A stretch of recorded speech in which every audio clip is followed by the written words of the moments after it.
Astaghfirullah. Assalamualaikum warahmatullahi wabarakatuh.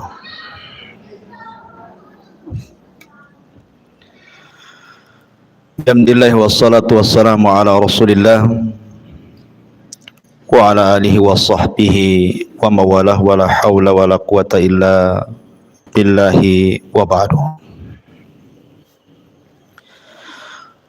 Qala Allahu azza wa jalla, ya ayyuhalladzina amanu taqullaha haqqa tuqatih wa la tamutunna illa wa antum muslimun. Wa qala sallallahu alaihi wasallam, man salaka tariqan yaltamisu fihi ilma sahhalallahu bihi tariqan ilal jannah.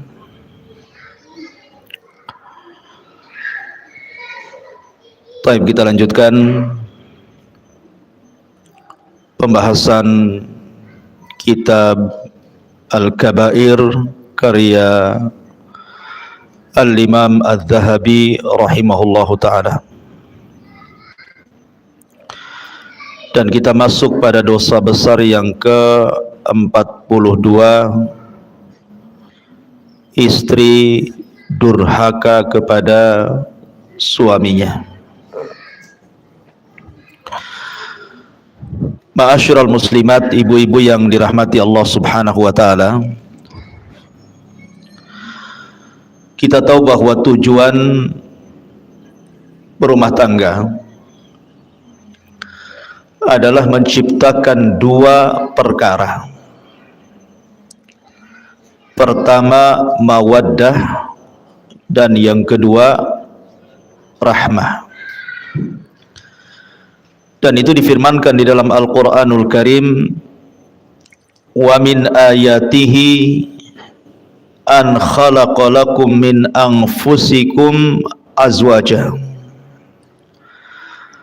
litaskunu ilaiha wa ja'ala bainakum mawaddatan wa rahmah inna fi dzalika laayatin liqaumin yatafakkarun. Dan dari tanda-tanda kuasa Allah, ayat-ayat Allah, Allah subhanahu wa ta'ala menjadikan kalian itu berpasang-pasangan. Ada suami, ada istri. Tujuannya adalah wa ja'ala bainakum mawaddatan wa rahmah, agar Allah subhanahu wa ta'ala jadikan kepada kalian itu mawaddah, saling mencintai, wa rahmah, saling memberikan kasih sayang sesamanya. Dan itu sebuah tanda kekuasaan Allah bagi orang-orang yang mau berfikir. Ini tujuan orang berumah tangga, maksudnya di dunia. Adapun di akhirat tentu tidak lain dan bukan tujuan berumah tangga itu untuk meraih surga. Karena tujuan rumah tangga itu bukan segala-galanya, tetapi wasilah. Ibarat kapal, kalau seandainya mengarah ke surga, naik di situ. Tetapi kalau kemudian mengarah ke neraka, turun dari situ. Karena rumah tangga itu wasilah dari wasilah amal soleh menuju surga. Itu di akhirat. Tapi di dunia, tujuan rumah tangga itu supaya tenang hatinya karena adanya rasa cinta dan juga kasih sayang di antara pasangan suami istri. Nabi Adam alaihi salatu wassalam ketika diciptakan oleh Allah subhanahu wa ta'ala, Allah subhanahu wa ta'ala tinggalkan Adam di sorga. Dan sorga kurang apa, Bu? Semua ada di sorga itu. Mala ainun ra'at wala udhunun sami'at wala khatara ala qalbi bashar. Kenikmatannya tidak pernah dilihat mata, tidak pernah didengar telinga, bahkan terlintas pun tidak, saking nikmatnya kehidupan sorga itu. Makanya orang itu ingin tinggal di sorga. Tetapi ketika Adam hidup sendirian di sorga, sorga yang demikian luar biasa nikmatnya membuat Adam takut. Karena hidup sendirian masalahnya. Makanya kemudian ketika Adam alaihi salatu wassalam tertidur, kemudian terbangun, rupanya di sampingnya ada pasangannya Hawa. Kemudian Adam bertanya kepada Hawa, siapa kamu? Man anti, siapa kamu? Maka Hawa mengatakan, saya Hawa. Disebut Hawa karena Hawa dicipta dari zat yang hidup, dari tulang rusuk Adam yang paling atas, yang paling bengkok sebelah kiri dekat jantung. Kemudian Adam bertanya lagi kepada Hawa, kamu diciptakan dari apa? Maka Hawa kemudian menjawab, diciptakan dari tulangmu. Makanya Nabi SAW bersabda, khuliqatil mar'atu min dila'in, bahwa wanita diciptakan dari tulang rusuk laki-laki. Kemudian Adam bertanya lagi, lalu apa tujuan Allah menciptakan kamu? Maka Hawa mengatakan, litaskun ilaika, liaskuna ilaika, agar aku memberikan ketenangan kepadamu. Dari sini Allah Subhanahu wa taala berfirman, wa ja'ala bainakum mawaddatan wa rahmah wa min ayatihi an khalaqa lakum min anfusikum azwaja litaskunu ilaiha wa ja'ala bainakum mawaddata wa rahmah wa min ayatihi, dan dari tanda-tanda ayat-ayat Allah, Allah menjadikan kalian berpasangan, litaskunu, supaya memberikan ketenangan, Bu. Jadi ibu diciptakan oleh Allah Azza wa Jalla berpasangan dengan suami ibu itu agar ibu bisa memberikan ketenangan kepada suami.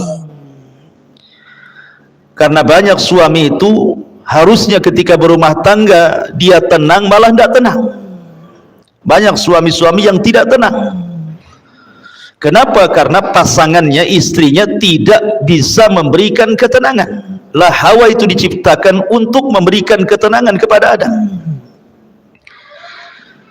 Ingat ini Bu ya, saya kan konteksnya menasihati ibu. Kalau ada bapak-bapak tentu beda lagi ceritanya ya. Jadi saya fokus saja ke ibu-ibu ya. Jadi yang diserang ya ibu saja ya. Jadi posisi ibu itu litaskun, supaya memberikan ketenangan kepada bapak, bukan malah kemudian merepoti laki-laki sehingga rumah yang besar, uang yang banyak, kendaraan yang mewah tidak bisa tenang. Karena itu tidak bisa menenangkan, Bu. Harta sebanyak apapun laki-laki itu, mobil seindah apapun, uang sebanyak apapun, tanah seluas apapun, kalau di sampingnya tidak ada wanita, tidak akan tenang. Dan lebih tidak tenang lagi kalau wanita yang diharapkan ketenangannya tidak menenangkan. Makanya posisi ibu itu harusnya memberikan ketenangan. Jangan sampai kemudian menjadikan suami tidak tenang. Apa yang harus dilakukan oleh ibu? Wa ja'ala bainakum mawaddatan wa rahmah. Coba ciptakan rasa cinta. Macam mana suami cinta dengan saya, macam mana suami sayang dengan saya. Itu kan rahasianya ada di ibu, tidak perlu diajarkan. Karena begini Bu, laki-laki itu ada sisi emosi. Saya selaku laki-laki merasakan, laki-laki itu ada sisi egoisnya, ada sisi emosionalnya. Yang bisa mengerem itu hanya agama. Tetapi kalau kita melihat suami-suami yang ada di umum sana yang kurang pendidikan agamanya, maka terkadang rumah tangga itu jadi pelampiasan, Bu. Jadi kalau dia ada masalah di luar, itu sansaknya itu ibu tuh yang jadi objeknya itu, padahal masalahnya di luar. Sampai ada kisah seorang laki-laki menceraikan 5 wanita sekaligus. Pernah dengar bu? 5 wanita sekaligus, 4 istrinya, 1 istri tetangganya. Gimana caranya itu? Kok bisa menceraikan istri tetangganya? Jadi laki-laki ini dia ada masalah di luar, mobilnya mogok, kendaraannya tidak sampai ke perusahaan, dia sudah emosi itu dengan mobilnya. Ketika dia emosi, telepon pula istri pertamanya, omongannya nggak enak. Akhirnya dia berjanji untuk menceraikan istrinya, pulang dia. Sampai di rumah, mana istriku yang pertama? Datang istri yang pertama, kenapa kau ngomong begini begitu? Anti talik, saya ceraikan kamu. Satu tuh kena cerai. Datang istri keduanya, kaget. Bang, salah apa istrimu tuh? Kenapa kau ceraikan dia? Bertakwalah kau kepada Allah. Marah lagi, namanya lagi emosi bu. Dipanas-panasi makin emosi. Oh kalau gitu kau ceraikan juga kau, katanya. 2 lah diceraikan. Datang lagi istri ketiganya. Kemudian ketika melihat 2 istri diceraikan, a'udzubillah, aku berlindung kepada Allah. Kenapa kau ceraikan 2 orang itu? Kamu juga ingin cerai? Aku ceraikan juga. 3 lah tuh. Datang istri keempatnya mengatakan, bang, kau sudah ceraikan 3 istrimu, sekarang tinggal aku. Ceraikan juga aku. Akhirnya diceraikan. Oh, kau minta cerai juga? Anti talik, kalau gitu ku ceraikan juga kamu. Datang istri tetangganya, dengar kan, kok ribut-ribut. Ketika melihat laki-laki itu, kata istri tetangganya, a'udzubillah, hei fulan, aku berlindung kepada Allah, bagaimana bisa kau menceraikan dalam sekejap 4 istrimu? Lagi emosi bu.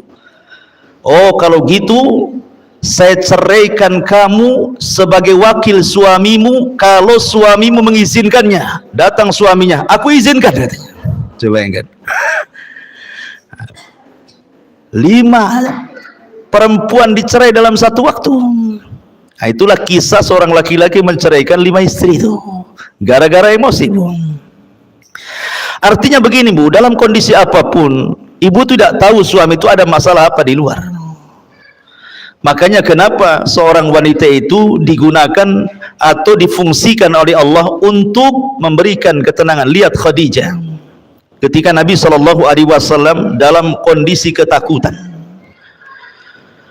kemudian dia datang kepada Khadijah dan mengatakan, dassiruni, dassiruni, selimuti aku, kata Rasul. Maka Khadijah pun menyelimuti Rasul dan masuk dalam selimut itu juga. Kenapa kemudian Rasul minta diselimuti? Karena salah satu yang bisa menenangkan itu selimut bu. Orang lagi takut biasanya sembunyi di balik selimut, itu ngurangi sedikit lah. Baru setelah tenang, baru Khadijah pun kemudian bertanya, ada apa? Maka Rasul menceritakan. Khadijah langsung mengatakan, wallahi demi Allah, engkau tidak mungkin dihinakan Allah. Orang sepertimu, orang baik gak mungkin dihinakan Allah dengan peristiwa seperti ini. Karena bagaimanapun Rasul belum tahu makhluk yang bersayap yang segede apa gitu ya, sayapnya saja terbentang antara ufuk ke ufuk gitu ya. Bisa saja syaitan, bisa saja iblis, bisa saja jin, bisa saja apa, kan tidak tahu, sehingga wajar ketakutan. Karena belum tahu kalau itu adalah malaikat masalahnya. Kalau sudah tahu itu Jibril, ya nggak mungkin ketakutan Rasul kan itu. Maka Khadijah hanya mengatakan, wallah la yuhzikallahu abada, demi Allah orang sepertimu tidak mungkin dihinakan Allah subhanahu wa ta'ala. Engkau ini orang yang suka menghormati tamu, menyambung silaturahim, membantu orang, macam-macam sifat Rasul yang baik. Kemudian disampaikan Khadijah kepada Rasul, sampai Rasul kemudian tenang. Begitulah seorang wanita. Jadi ciptakan al-hub, perasaan cinta dan juga kasih sayang. Sampai ada satu kisah. Jadi ada seorang tua yang sudah tua, seorang ibu yang sudah tua bu, tinggal di Amerika. Ceritanya tinggal di Amerika, di negeri kafir. Ibu ini sedang sakit, sudah nenek-nenek, sudah tua, sakit. Kemudian ada seorang wanita muda merawat dia setiap hari. Merawat dia setiap hari. Terkadang menyuapi, ngurutin, mijitin, menghibur dengan kata-katanya. Baik sekali wanita muda ini kepada ibunya ini. Jadi susternya itu heran gitu ya. Karena setiap hari asik dia saja, seolah-olah nggak ada keluarga lagi ibu ini, asik dia lagi gitu. Jadi dia bertanya, siapa kamu? Apa tidak ada keluargamu? Kenapa kamu terus yang menjaga ibumu ini? Katanya perempuan muda ini bukan ibuku. Jadi kagetlah suster ini ya. Karena perlakuan anak ini persis seperti ibunya sendiri gitu ya. Memberikan kasih sayang, ngasih makan, begitu seterusnya lah. Jadi perawat kafir ini heran. Bukan ibunya tetapi memperlakukan lebih-lebih daripada ibunya. Jadi perawat ini tanya, kamu ini siapa? Maka maksudnya ibu itu siapanya kamu gitu ya. Kata wanita muda itu, aku ini seorang muslimah. Aku ini seorang wanita muslimah. Ibu ini adalah mertuaku. Dia adalah ibu daripada suamiku. Jadi ketika mendengar nih suster ini bahwa itu bukan ibunya tapi mertuanya, bukan yang melahirkannya tetapi sayangnya begitu luar biasa. Kok bisa gitu ya? Akhirnya dia berpikir, demi Allah, kata suster kafir ini, aku punya ibu. Kemarin pun sakit tetapi aku tidak pernah menjenguknya. Terkadang hanya aku lewat WA saja, semoga lekas sembuh, tapi tidak pernah datang, apalagi sampai seperti menyuapi, menghibur, memijiti, dan begitu seterusnya gitu ya. Maka seorang wanita muslimah ini mengatakan, demi Allah, bahwa aku berbuat baik kepada mertuaku ini karena ini bagian daripada hakku berbuat baik kepada suamiku. Oh, ketika mendengar indahnya syariat Islam ini, akhirnya kemudian suster kafir ini masuk Islam.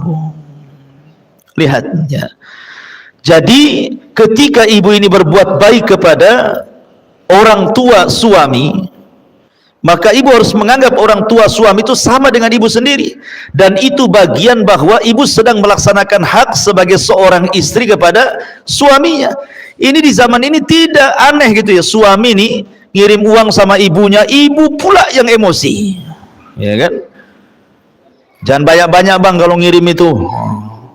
Ini rumah belum selesai, kulkas belum dibeli, sepeda motor belum lunas, tanah sebelah belum dibeli, aduh semua pengen semuanya. Itu namanya ngajari durhaka suami kepada orang tua namanya. Tidak boleh. Yang ada ibu menjadikan mertua itu sama sayangnya dengan kepada ibu sendiri. Itu yang harus dilakukan sebagai hak seorang istri kepada suami.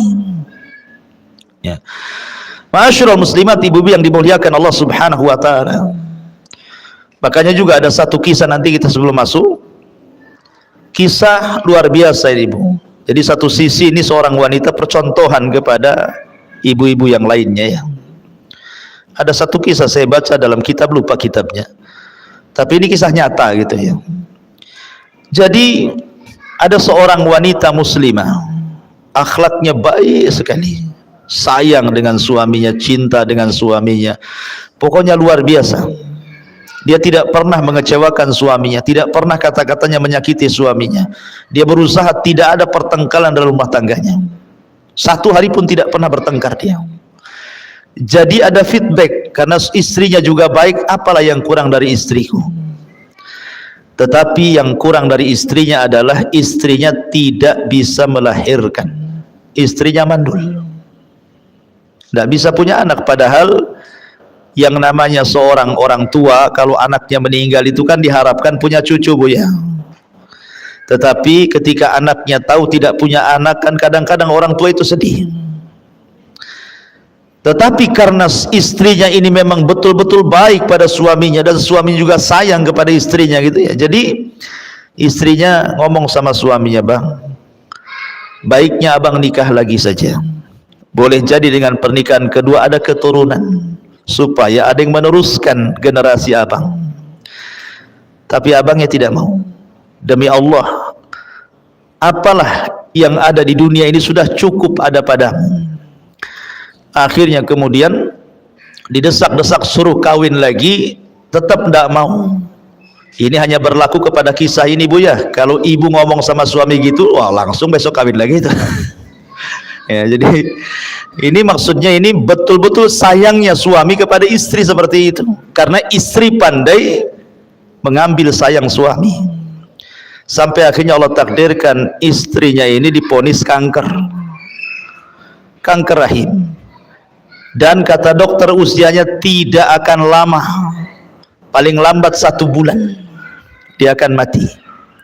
Jadi istrinya ngomong sama abangnya, nih bang, tengok dokter sudah mengatakan bahwa usiaku tidak akan sampai 1 bulan, sebaiknya abang menikahlah biar aku bisa menyaksikan pernikahan itu. Akhirnya kemudian suaminya tetap nggak mau. Bahkan dia ketika istrinya dirawat di rumah sakit itu, dia tinggalkan semua pekerjaannya, dia duduk di samping istrinya, kemudian merawat istri, semua pekerjaan dibawa ke rumah sakit. Sampai betul prediksi dokter, belum 1 bulan istrinya menghembuskan napas terakhir.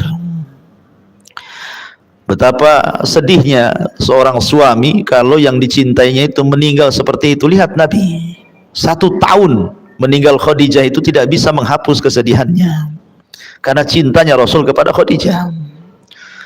Jadi setelah istrinya meninggal dunia, beberapa waktu setelahnya pembantunya datang membawa surat, dan pembantunya mengatakan, Pak, ini surat dari istri Bapak semasa hidup, saya dilarang memberikannya kecuali setelah wafatnya, dan ini juga ada kado pemberian dari istri Bapak, katanya. Ada surat dan ada kado. Rupanya setelah dilihat kadonya hanya cermin biasa untuk mengaca. Kemudian dia menitip surat, dan isi suratnya dia memohon, Bang, ketika aku di dunia aku memaksa engkau berpoligami supaya punya anak, abang tidak mau. Saya paham, boleh jadi abang takut saya cemburu, tetapi apalah cemburu sekarang, istrimu sudah meninggal dunia. Tidak mungkin orang di kuburan akan cemburu kepada orang yang di atas kuburan.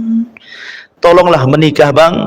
Kalau abang cinta dengan aku, kalau dia punya anak perempuan, kasih nama anak itu diriku, supaya menunjukkan bahwa sayang itu sampai ke kuburan, katanya.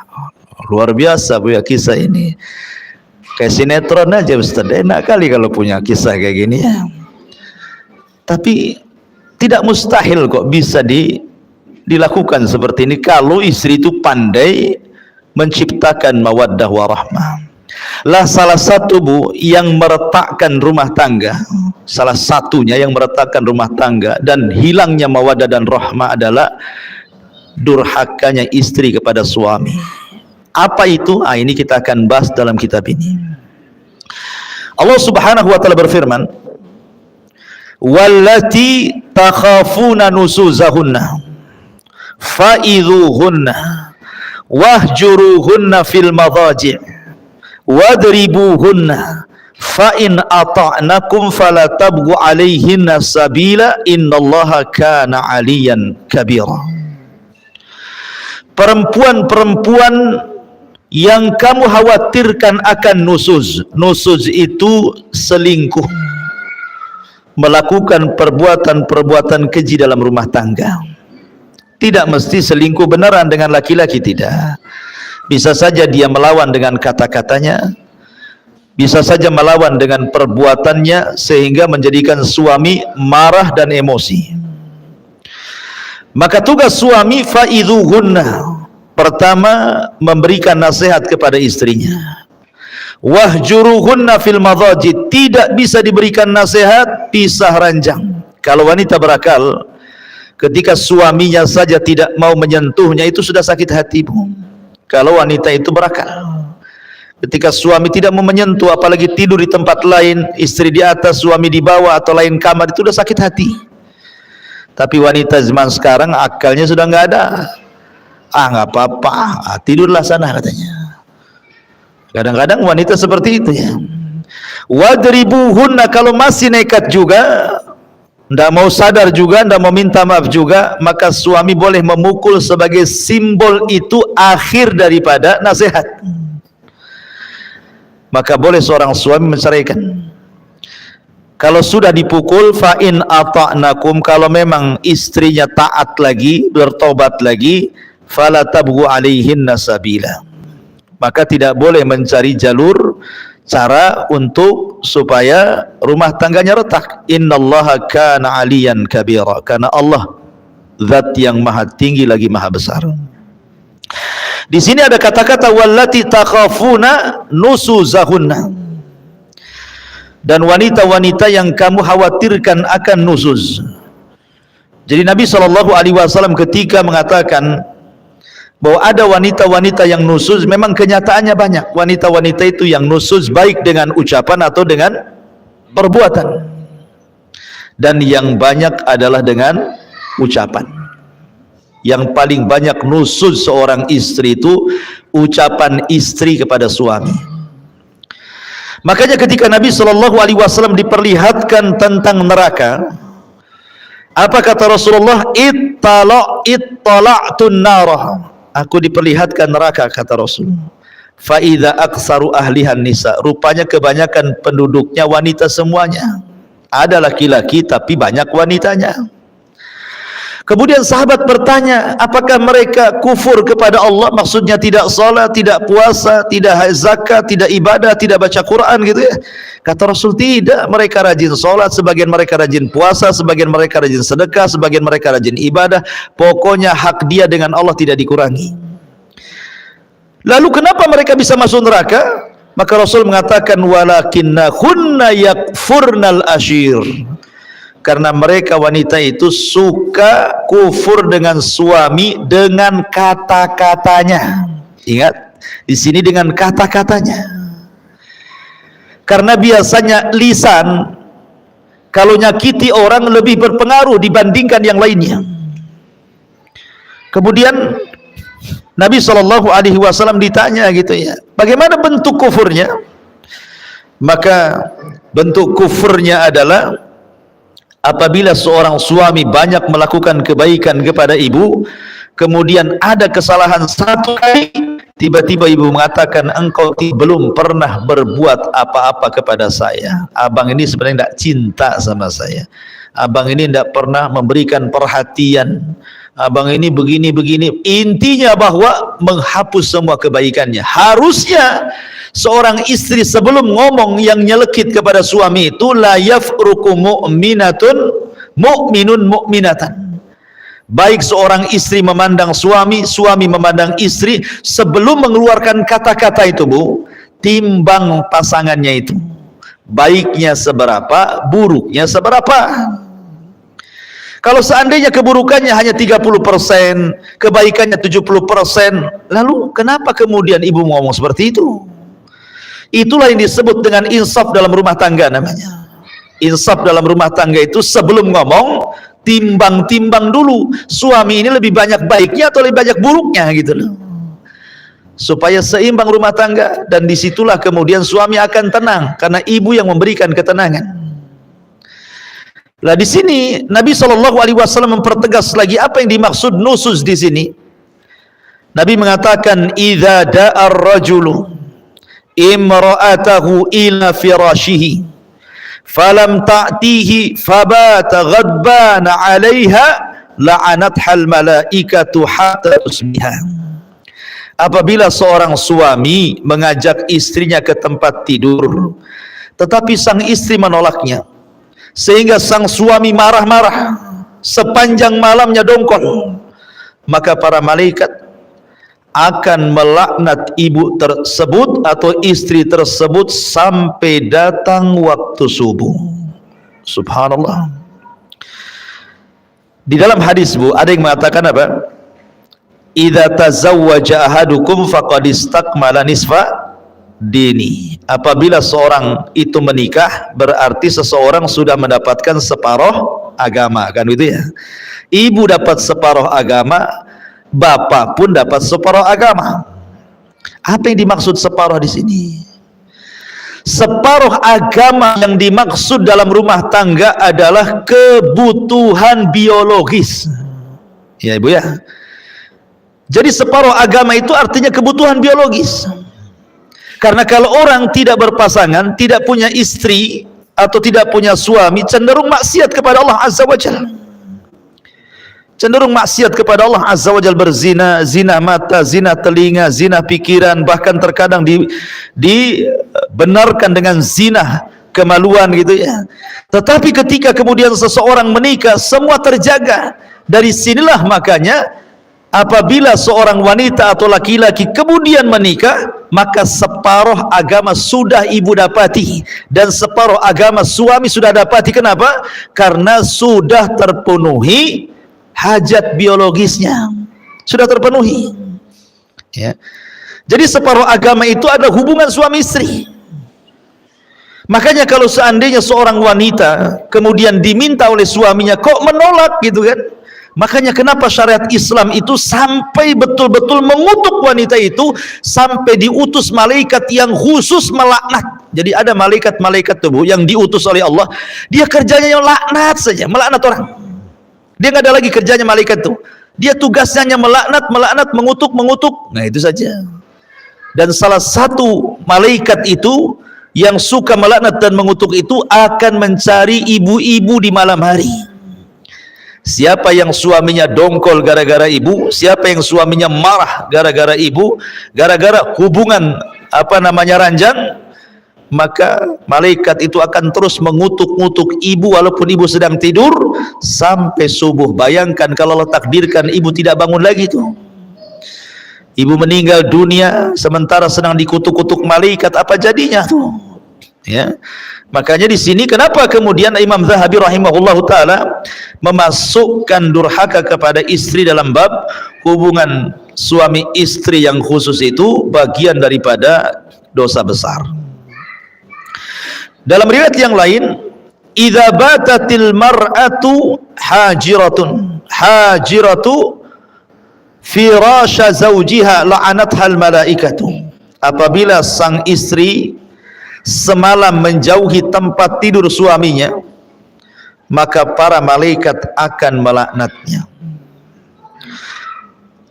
Maksudnya kalimat menjauhi ini Bu, bisa secara hissi, bisa secara maknawi. Secara hissi, ibu pindah ranjang ya, dengan alasan apalah, tidak mau tidur sama suaminya, itu secara hissi. Secara maknawi gitu ya, suami tidak tertarik sama ibu ya. Ya maaf, mungkin kadang suami tidak suka dengan istri, mungkin ngoroknya keras gitu kan. Ada istri itu ngoroknya 1 kilo kedengaran, kok gitu kan. Suaminya baru datang capek-capek, harusnya itu kan istri kan di rumah nggak ngapa-ngapain, ya kerja juga sama. Kalau bisa itu, kalau tahu memang ibu tukang ngorok, biarkanlah suami tidur dulu kan gitu ya, baru ibu tidur. Sebab kalau ibu tidur dulu udah suami capek kena ngorok, ibu kan double tuh ya capeknya itu kan, dongkol di perusahaan, dongkol pula sama ibu ya. Artinya ada menjauh secara maknawi, atau mungkin dandanan ibu kurang menarik gitu ya, sehingga kemudian suami ini tidak suka, malas tengok ibu. Habis di jalan dia nengok perempuan-perempuan seksi, sampai di rumah pula ibunya malah menggunakan pakaian-pakaian nggak jelas, atau malas dandan, badannya ndak wangi, pokoknya nggak selera lah ibaratnya gitu ya. Itu juga maknanya menjauh secara maknawi tuh. Kalau hissi jelas-jelas ya, umpamanya tidur di bawah aja lah kan gitu ya. Tapi secara maknawi, secara maknawi ini yang banyak ini biasanya ya, karena seolah-olah karena sudah rumah tangga lama, anak sudah 3, 4 gitu, suami tidak mungkin ini juga asal-asalan, tidak begitu Bu. Nabi SAW itu ketika menikah dengan Aisyah radhiyallahu anha sudah tua gitu ya, dan sebagian istri Rasul juga banyak yang sudah tua, tapi mereka mencontohkan bagaimana menjadi seorang istri Nabi dan akan dicontoh oleh istri-istri umat Nabi SAW sampai hari ini. Maka bahagiakan suami. Kemudian Rasul juga mengatakan, walladzi nafsi biyadi ma min rajulin yad'u imra'atahu ila firashiha fata'ba alaihi illa kana alladhi fis sama'i sakhitan 'alaiha hatta yarda anha zawjuha. Demi zat yang jiwaku berada di tangannya, Ketika ada seorang suami mengajak istrinya ke tempat tidur tetapi sang istri mengabaikannya, maka zat yang ada di langit akan murka kepada wanita tersebut sampai suaminya ridha kepadanya. Bayangkan zat yang ada di langit. Siapa? Allah. Allah akan murka. Ya. Pertama malaikat sudah murka, ini zat yang maha pencipta murka kepada kita, ini kan luar biasa, Bu. Ya. Kalau Allah sudah murka, siapa yang bisa meredam kemurkaan Allah? Makanya kenapa kemudian Imam Zahabi memasukkan minal kabair, dosa besar. Bahkan dalam riwayat, la yahillu limra'atin antasuma wa zawjuha syahidun illa bi'idhni wa la ta'dhana fi baitihi illa bi'idhni. Tidak halal artinya haram. Ketika Rasul mengatakan tidak halal, berarti kebalikannya haram. Seorang wanita berpuasa sunnah sementara suaminya hadir, suaminya tidak kerja, suaminya di rumahnya, tidak boleh kecuali izin daripada suaminya. Izin pun kalau seandainya paginya diizinkan kemudian siang dia minta, batalkan, Bu. Bagaimanapun melayani suami hukumnya wajib, tapi puasa sunnah ya sunnah, al wajib muqaddam ala sunnah, yang wajib lebih diutamakan dibandingkan yang sunnah. Jangan banyak alasan, lah kan abang tadi ngizinkan pagi, masa sekarang nggak usah ada alasan, ngapain buat alasan. Ibu ini kan puasa cari pahala, ini pahala yang lebih besar di hadapannya, kenapa pula mempertahankan pahala yang kecil, mengabaikan pahala yang besar, kan aneh jadinya. Ya. Nah, itu juga sebuah perhatian, karena sekali lagi bahwa salah satu tujuan berumah tangga itu menciptakan kebahagiaan, dan 50%-nya bicara tentang biologis hubungan suami istri. Ya. Kemudian juga Nabi mengatakan, "Lau kuntu amiran ahadan an yasjuda li ahadin la amartul mar'ata an tasjuda li zawjiha li idhami haqqiha." Kalaulah saja aku dibolehkan untuk menyuruh seorang agar sujud kepada yang lainnya, niscaya aku perintahkan istri sujud kepada suaminya karena besar haknya. Begitulah. Maka jangan pernah menentang ajakan suami. Jangan pernah ada alasan, saya ini capek Ustaz, dari pagi lah saya ini masaklah, inilah itu dan lain sebagainya, ya kan? Memang hidup di dunia kan capek, Ibu. Siapa yang tidak capek? Hidup di dunia ini capek. Tidak ada yang tidak capek, ya kan? Semua jadi ibadah gitu ya. Makanya sekecil apapun dalam urusan rumah tangga itu jadi ibadah, Bu. Contoh, Bu, pandangan, an-nazar.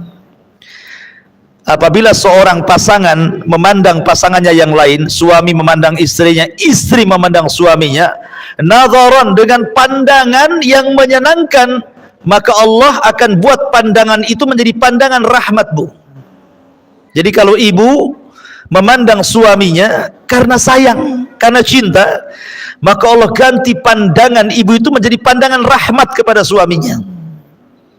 Ya, Bu, ya. Nah, jadi jangan sekali, kadang-kadang gara-gara masalah kecil pandangan sudah berbeda tuh.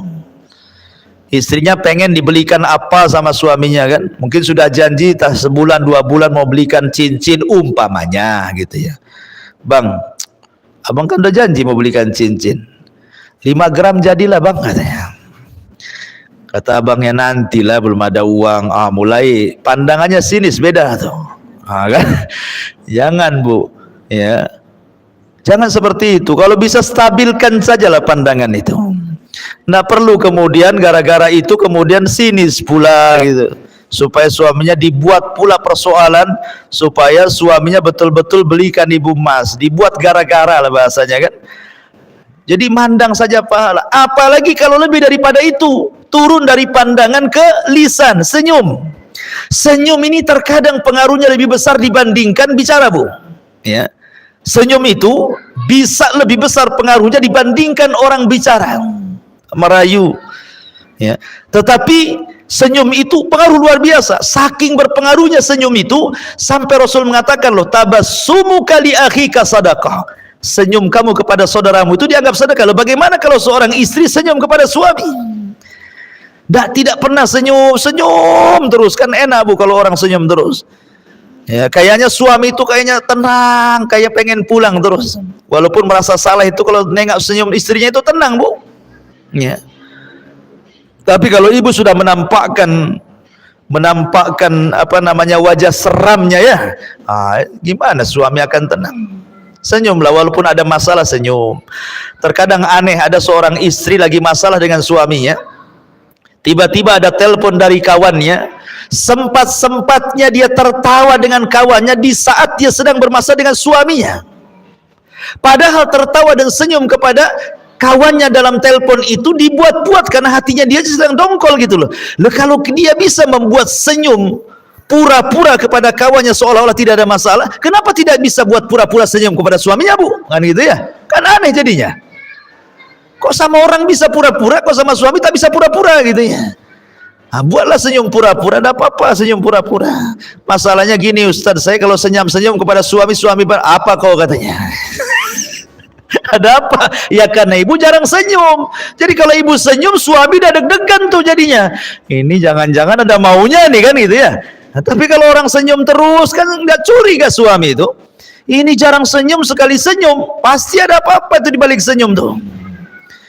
Makanya apalagi kalau tambah daripada pandangan senyum sampai kepada kata-kata, sampai kepada perbuatan. Maksudnya perbuatan itu ibu menyenangkan suami, betul-betul menyenangkan gitu ya. Mampu menjaga badan, mampu menjaga badan. Ini enggak gitu ya. Makin bulan kok makin tambah lah beratnya ini. Timbangannya sampai jarumnya nggak ada lagi angkanya. Ya. Jadi jagalah penampilan, jaga pakaian, jaga semuanya, nggak masalah. Saya sudah tua, Ustaz. Nggak ada, agama itu nggak ada tua, nggak ada muda. Ya. Agama itu semua sama, ya. Mau tua, mau muda, mau baru kawin, mau sudah lama kawin, semua sama. Karena inti rumah tangga itu adalah mencari redha. Sementara suami itu ibaratnya ibu bagi suami. Kalau keridhaan Allah itu di tangan seorang ibu bagi suami, maka keridhaan Allah bagi istri ada di tangan suami. Mana dalilnya? Lihat hadis selanjutnya. Ungduri aina anti minhu fa innahu jannatuki wa naru. Berkata Aman bin Muhsan, aku pernah menceritakan suamiku kepada Nabi SAW. Lalu dia mengatakan, kata Nabi SAW ketika dia mengatakan, bagaimana kondisimu dengan suamimu? Kata wanita ini, aku sudah berusaha keras membahagiakan suamiku kecuali apa yang aku tidak sanggup, kata wanita ini. Maka Rasul bersabda, lihatlah di mana posisimu di hadapan suamimu. Karena suamimu bisa menjadi sorgamu dan juga bisa menjadi nerakamu. Jadi yang menentukan sorga dan neraka seorang anak wanita itu, istri itu adalah suaminya. Beda dengan suami. Kalau suami yang menentukan sorga dan neraka ibunya, orang tuanya, karena haknya lebih besar dibandingkan kepada istri dan anaknya. Beda dengan istri, ya kan? Kalau istri yang lebih berhak kepada suami, adapun orang tuanya nomor dua. Kalau suami, orang tuanya nomor pertama, istri dan anaknya nomor kedua. Makanya di mukadimah saya katakan, jangan ibu ajari suami durhaka kepada orang tua. Jangan. Laki-laki itu berakal, Bu. Dia tahu bagaimana cara membahagiakan, ya. Walaupun sebenarnya orang tua, dimanapun orang tua, Bu, ketika melihat anaknya sukses itu pasti dia senang. Dia senang. Terkadang ada sebagian orang tua itu tidak peduli dengan anaknya. Mau anaknya itu public figure, mau anaknya itu mungkin punya jabatan, punya pangkat, pemimpin, kadang-kadang nggak peduli orang tua itu. Orang tua itu hanya menyokolahkan anak itu supaya anaknya jauh lebih baik dibandingkan orang tuanya. Apalagi orang-orang tua di desa yang tahu bahwa kita ini anaknya, gitu saja, nggak peduli ibu ini jadi apa di Batam, ini suami jadi apa, nggak peduli. Seorang tua itu di mana-mana hanya ingin diberikan kasih sayang kepada dia, gitu ya, dari anaknya. Maka ibu jangan ajari durhaka seorang anak kepada orang tuanya. Arahkan, ingatkan kalau perlu, Bu, Bang, gimana orang tuanya? Gimana? Udah dikirim belum? Udah ditelepon belum? Begitu ya. Dia didoakan belum itu kalau sudah meninggal, sedekahlah untuk orang tua abang. Begitu harusnya. Bukan ngalang-ngalangi gitu ya. Makanya penting sekali. Mungkin saya pernah cerita ya, saya dengar salah satu ustadz itu, Ustadz Pekanbaru kalau nggak salah itu, menceritakan tentang aduan seorang ibu kepada anaknya. Gara-gara anaknya itu dilarang-larang istrinya tidak boleh nelpon sama orang tuanya. Padahal anaknya ini sukses, secara dunia sukses. Jadi ibunya itu nelpon dari kampung. Assalamualaikum nak. Waalaikumsalam. Kata ibunya, nak, sudah lama hampir 1 tahun kau tidak telepon aku. Kata anaknya, iya bu, alasannya sibuk pekerjaan. Padahal istrinya yang menghalang-halangi itu. Kemudian ibunya yang mengatakan, ya sudah, yang penting kau sehat-sehatlah di situ dengan anak binimu. Kemudian 2 bulan selang ibunya telepon lagi, dengar berita bahwa anaknya bisa beli mobil. Oh, senanglah ibunya. Dia mengatakan, nah saya dengar kau beli mobil bagus. Kata anaknya, ya alhamdulillah, kau pandai menyenangkan anak istrimu. Lihat, orang tua itu di mana-mana, kalau dia berakal bu, ketika suaminya bisa menyenangkan anak istrinya, itu senang dia. Ya, beda dengan seorang istri apabila seorang suami menyenangkan orang tuanya, tidak senang. Ada istri yang kayak gitu tuh, tidak senang. Tapi kalau orang tua, kalau seorang suami sendiri menyenangkan keluarganya, senang dia. Kenapa? Punya anak yang bertanggung jawab. Kemudian ditelepon lagi gitu kan, nah saya dengar kau punya baru beli rumah gitu ya. Alhamdulillah, kau pandai bertanggung jawab. Akhirnya sampai kepada ceritanya mengagetkan karena rupanya istrinya ini suka dengan binatang, suka dengan anjing pula istrinya itu. Jadi suaminya belikan anjing lah, tak tanggung-tanggung, harganya 40 juta, beli dari Belanda lagi. Wah, banyak kali tuh, beli anjing saja 40 juta, impor lagi dari Belanda. Akhirnya terdengar sama ibunya, teleponlah ibunya, nah apa benar kau beli anjing 40 juta dari Belanda? Kata anaknya, betul bu. Dia nutup-nutupi istrinya. Kata ibunya, dengarkan nak, ini wasiat ibu terakhir kali ya. Kau beli anjing harga 40 juta. Kau buat tempat yang indah untuk anjingmu. Kau beli makan untuk anjingmu pagi, siang, sore, malam. Kau rawat anjingmu pagi, siang, sore, malam. Demi Allah nak, kalau seandainya Allah subhanahu wa ta'ala wafatkan ibumu ini, kemudian Allah ciptakan kembali ke dunia, demi Allah, ibu tidak mau tercipta menjadi seorang manusia, hanya ingin tercipta menjadi seekor anjing supaya ibu bisa melihatmu. Oh, bayangkan, saking sakit hatinya seorang ibu itu. Ya, padahal doa seorang ibu itu 1 kali saja bu, 1 kali saja seorang ibu itu berdoa, kata Imam Syafi'i, itu sudah cukup, bisa membahagiakan rumah tangga anaknya. Tapi orang tua hari ini banyak mendoakan kebaikan orang tua, bukan hanya sekali, tapi tidak diijabah oleh Allah. Kenapa? Karena anak terlampau banyak menyakiti orang tuanya, sehingga doanya tidak diijabah. Padahal yang namanya orang tua kandung itu cuma 1 bu, ayah kandung pun cuma 1. Nggak ada ibu kandung, ayah kandung kedua, itu nggak ada ceritanya. Artinya bahwa kalau masih hidup dan dekat, kunjungi, ajak suaminya. Kalau jauh, telepon, seringlah telepon. Kalau memang sudah meninggal, ajak ke kuburannya, ziarah, kemudian berdoa, bersedekah, kan begitu. Lah harusnya istri mendorong-dorong suaminya untuk melakukan seperti itu. Kemudian Rasul mengatakan, la yanzurullah ila imra'atin la tashkuru li zawjiha wa hiya la tastaghni anhu. Allah tidak akan melihat kepada seorang istri yang tidak bersyukur kepada suaminya sedangkan ia masih membutuhkan suaminya. Dia butuh suaminya tapi dia tidak sayang. Ini wanita terlaknat kan ini. Dan yang terakhir, man kharajat min baiti zawjiha la'anathal malaikatu hatta tarji'a aw tahtub. Barang siapa seorang istri yang keluar dari rumah suaminya tanpa izin suami, maka para malaikat akan melaknat hingga dia kembali atau bertobat. Banyak istri gara-gara bertengkar dengan suami dia nggak sabar, akhirnya ditinggalkan suaminya pulang ke rumah orang tuanya. Itu kan banyak tuh kasus-kasus kayak gitu, Bu ya. Dia tidak baca hadis ini. Ya, Allah laknat. Kalau ada permasalahan dengan suami, maka cobalah cari solusi berdua. Kalau tidak sanggup, maka libatkan keluarga, atau mungkin ustadz-ustadz, atau mungkin wejangan-wejangan dari tokoh-tokoh yang mungkin dekat dengan suami, atau bisa mendamaikan, atau bisa menenangkan. Yang jelas jangan terburu-buru keluar, apalagi tanpa izin suami. Itu ada masalah. Tidak ada masalah saja tetap dilaknat.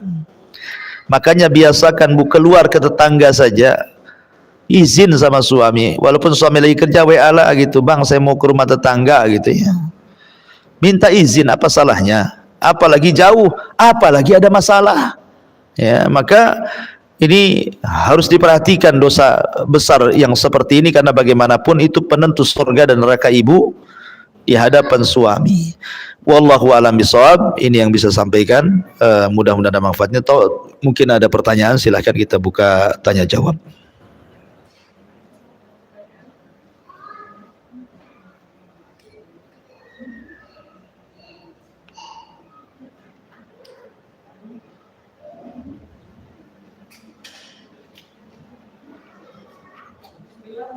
Iya.